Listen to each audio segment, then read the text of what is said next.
मधली शोरमा गर्ल, एक मराठी मुलगी जी आपला व्यवसाय चालवते. तिला एका व्यवसाय चालवण्यासाठी एवढ्या अडचणी फेस कराव्या लागल्या.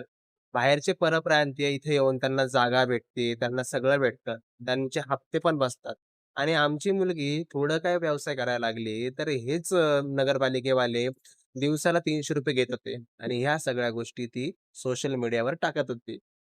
ना भाजपावाले आले, ना काँग्रेसवाले आले, ना कोणतेच नाही आले. मी तुम्हाला पुन्हा-पुन्हा तेच सांगतोय. हे राष्ट्रीय पक्ष आहेत. यांना मराठी अस्मितेशी काहीच घेणं-देणं नाही. शेवटी कोणता पक्ष पुढे आला? महाराष्ट्र नवनिर्माण सेना. अविनाश जाधव साहेबांनी दखल घेतली. त्या ठिकाणी गेले आणि तिला एक हक्काचं आणि पर्मनंट असं दुकान टाकून दिलं. मग मला हे समजत नाही, सत्ता असो किंवा नसो, मनसे नेहमी मराठी माणसाच्या मागे उभे होती, आहे आणि राहणार. आणि मराठी माणसा सुधर रे, जरा सुधर. समज आपलं कोण आहे आणि परकं कोण आहे.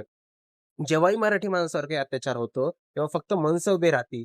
सत्ता नाहीये आता. खूप कमी नगरसेवक आलेत. तरीही मनसे उभी राहिली का नाही आपल्या मागे? याच्यातून विचार कर, खरा मराठी प्रेम कोणामध्ये आहे? आणि खरं मराठीची जर तळमळ कोणामध्ये असेल ना, तर तो एकच पक्ष आहे, महाराष्ट्र नवनिर्माण सेना.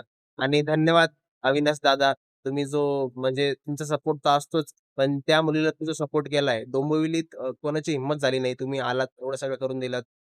खरंच. जय महाराष्ट्र.